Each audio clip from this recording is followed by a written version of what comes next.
Firstly, light the candle.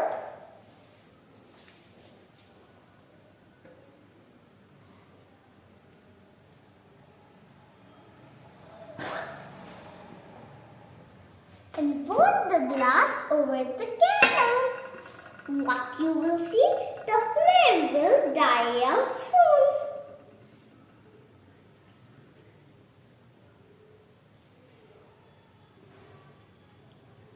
This proves that combustion needs oxygen. Hope you will like this video.